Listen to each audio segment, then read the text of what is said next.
Hi there, folks. This is Coach Rich, Endurance Nation. Thanks for joining me for our coaches chat. Today is February 16th, 2015. And internally, what we've got going on is all my people who did the out season starting on October 25th. They ended their out season on February 1st or 2nd. And then most of those athletes, I put them into what's called our 2-week swim camp, which is me, which is a training plan I created last year to let them reset their legs after their out season and jumpstart their swim after having not swum for about either 10 or 11 weeks in the out season training plan, or all 14 weeks, which is to say that for our current rewrite of the out-season training plans, I include optional swims that started in week 11. So I've got a lot of athletes. They've exited their out-season. They haven't swam for about 14 weeks, or they've only been swimming for 4 weeks after having not swam for about 10. I drop them into my swim camp training plan. So the purpose of this chat is to talk about that training plan, talk about swimming technique, and about how I view your swim across your triathlon season. Okay, so our swim camp training plan. Well, back up. Our go-to swimming technique resource that we have for you in the house is on the swimming page in the wiki, and I've got my swim clinic ebook, which is an ebook I wrote back in 2005, 2006, which has so it's basically the curriculum that I use when I do local swim camps. Then I videotaped myself doing drills, and those drills are inserted into our swim clinic ebook. Also on that page, you'll find screencasted.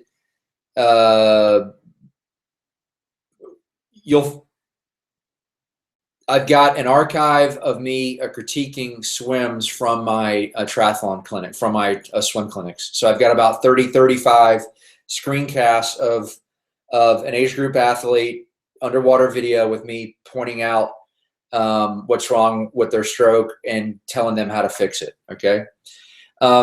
So inside that swim clinic ebook, I have divided swim technique into a couple parts, which I'll talk about. But I also have outlined a set of swim drills that address one aspect of swimming technique, and another set of drills that address a second aspect. And so I start off in that swim camp. I have you focused on doing these two sets of drills, and I also have you swimming 4 days a week. So the swim camp training plan has you swimming 4 days a week. I think I've got 3 runs and 1 bike. Again, this training plan is being used by athletes who are coming out of their out season, or they have just raced a pretty big event, and I drop them into our swim camp training plan so that we can reset their legs and also jumpstart their swim. Okay, so swimming. Let's talk about what swimming means. Well, first of all, if you notice, you see these lines under my eyes here. Maybe you can see them. Yes, I am old, but more importantly, I swam today my first swim since August 2012, which was my first swim since September 2011, when I raced Madison. And so today was my first swim in almost 3 years, but you could really say it was almost 4 years.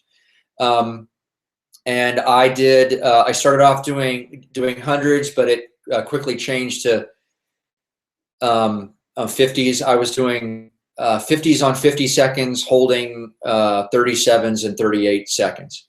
I'm a lifetime competitive swimmer. I was the guy that, when you guys were enjoying your Saturday mornings watching cartoons, I was staring at a black line. And I say that, you know, those times that I talked about. Okay, so a guy who hasn't swam in 3 years, almost 4 years, jumps in and he's knocking out, you know, 37, 38 second 50s, which is not particularly fast in the swimming world, but that's still pretty fast relative to most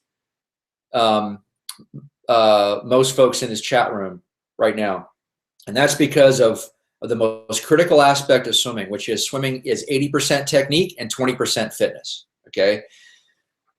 What I noticed when I dove in the pool today at 102 in the Rose Bowl, it was like, you know, sunny and 75, was I instantly, without any thought, I was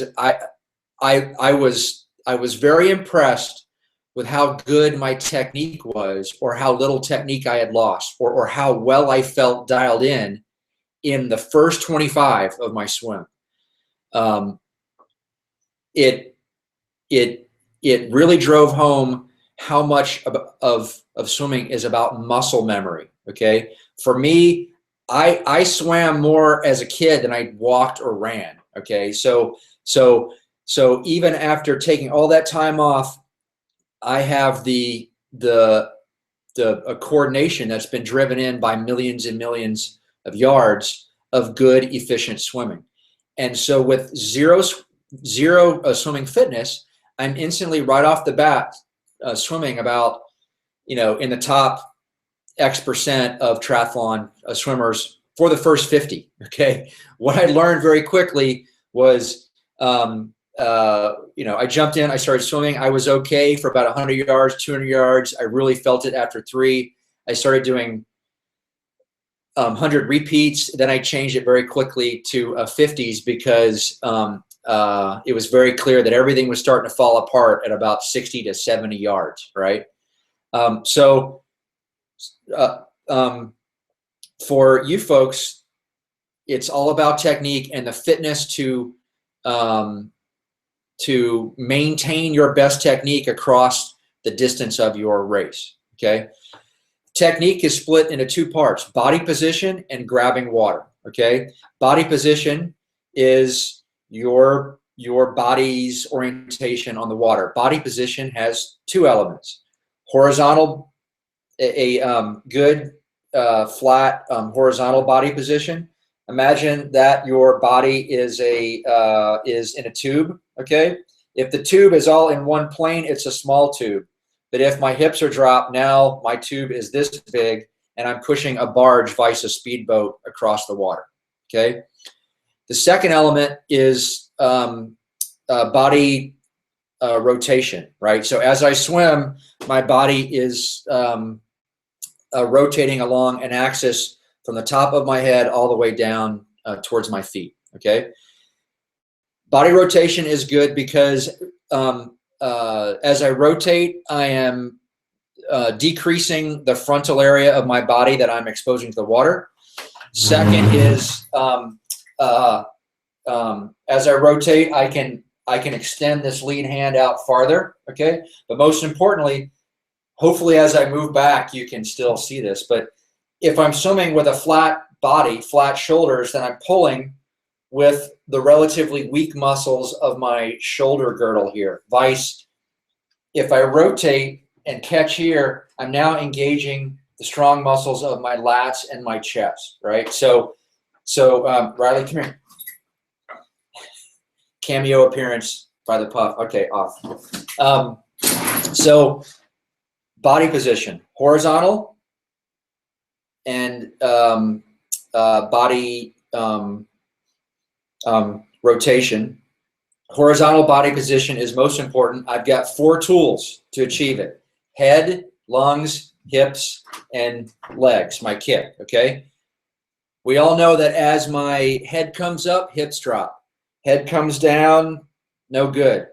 You want a neutral head. So you're not looking up, you're not looking down. I like to think of it as instead of looking straight down, I'm looking at a point that's maybe 2.5 to 3 feet in front. I'm basically, the water line should be about about right here, okay? Chest. Imagine that. So your the major point of buoyancy, your point of buoyancy in your body is your lungs. And the more stuff that you can put out in front of your lungs, it balances out your body, okay, and helps get your hips up. So the more time you spend swimming with your hands out in front, your hands create mass in front of this fulcrum, helps lift your legs. So backing up, your tools are arms, head, lungs, and feet, okay? Lungs, it just kind of happens. I've heard people think about, you know, imagining there's a pull buoy in your chest and you're pushing down on it. That's kind of hard to grasp. What I've learned is if I spend more time thinking about what my hands are doing and keeping my hands out in front, and my head is good, I have pretty good body position, horizontal. And lastly, let's talk about legs, feet. As a triathlete, we all have to bike and run after our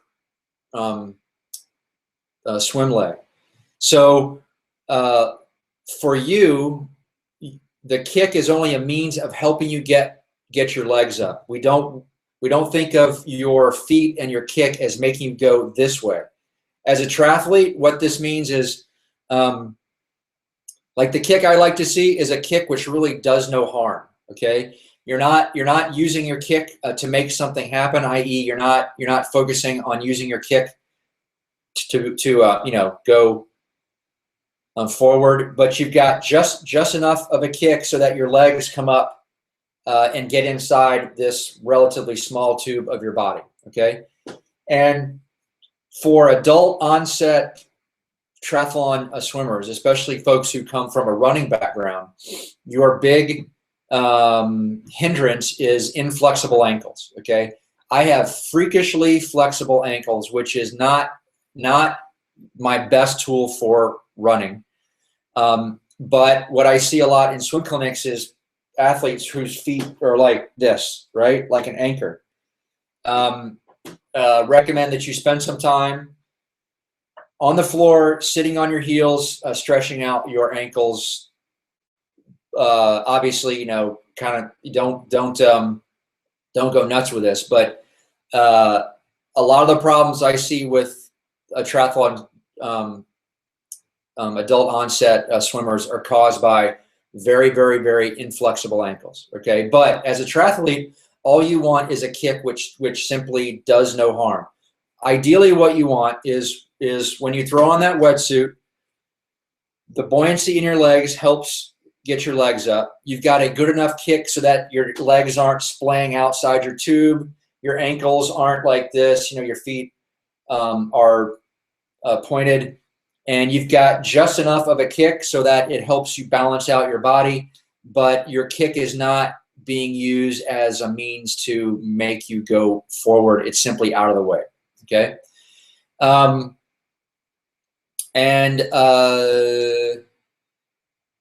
then lastly, technique. One of the major problems that that you folks have is you really like to breathe. Okay, so like the water's here, the air's there. I really dig air, so my method of breathing is to rotate all the way over. So I'm not breathing. Good rotation, head is good, everything's going. I go to breathe, I really dig air, and I roll way over. I lift my head up, I expose my face. There's a pause in my stroke, and the act of breathing causes hips to drop. So I'm not breathing, you know, I'm not breathing. I breathe, hips drop. Oh shit, I'm scared. I swim, hips come up, I breathe. And so, you know, after a while, you are swimming with your hips down because the major break in your technique is happening at the point of you taking a breath. So in terms of breathing, you should be thinking one goggle out straight to 3 o'clock or 9 o'clock. Okay. Don't breathe backwards to 4 o'clock. Don't breathe forwards to 2 o'clock. I'm breathing straight over at 3 or 9, and think one goggle out. Okay. Now you might get, what I don't like to see is this. Okay. Just enough. I'm not back here. I'm not here. I'm here. Okay. So really focus on minimal head movement when you take that breath, because often what happens is the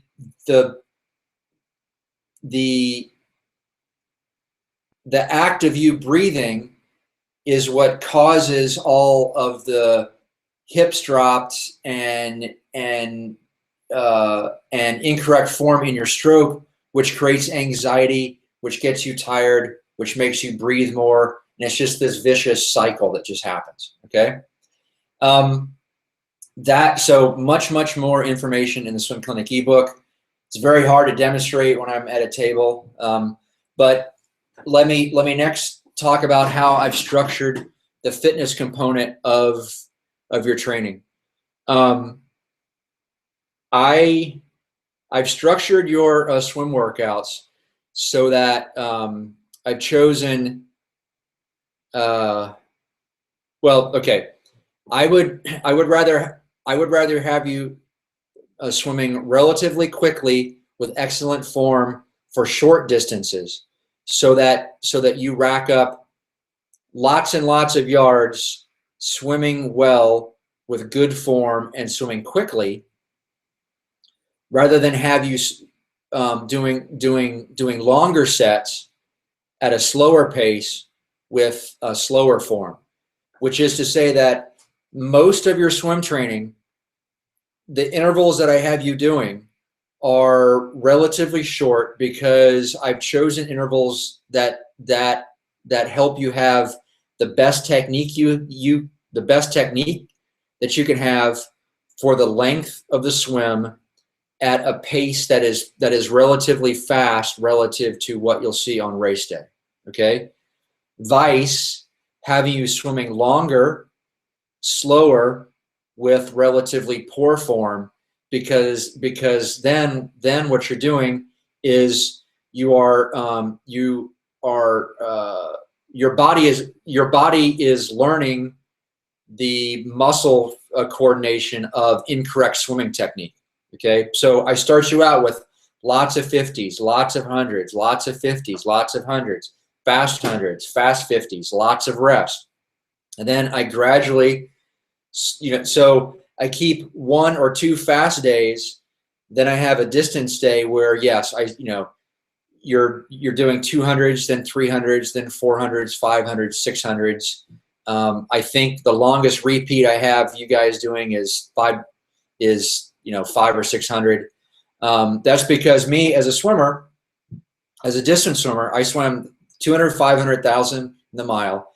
I can think of, I can count on 2 hands the number of sets I did where the interval was longer than about 800 meters, or about 8 to 8.5 minutes. So the intervals I have you doing are typically going to take you like between about 45 seconds to about 8 minutes tops. Okay, because again, I'd rather have you swimming relatively short distances with excellent technique at a pace faster than what you will swim on race day. And then deeper in your training plans, I believe beginning in about week 13 or 14, I've got you swimming continuous swims on Fridays. Okay, so that what I've done is, after weeks and weeks and months of you focusing on form, technique, swimming fast,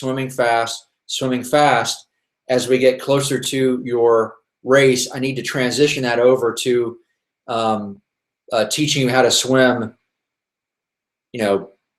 like between 3K and 4,200K, right? So the reason why I don't have you doing lots of long sets is because I want you swimming faster with good form for distances at which you can swim with good form at a pace above race pace.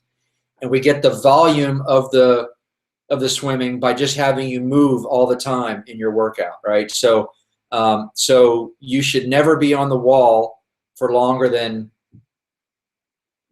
at the most 30 seconds, right? So you are constantly moving, you're constantly swimming. We could go on and on and on about swimming workouts and swimming technique, but I think what I'm going to do now is jump in the chat room and take your questions. So please go ahead and hit me up, folks. Any questions?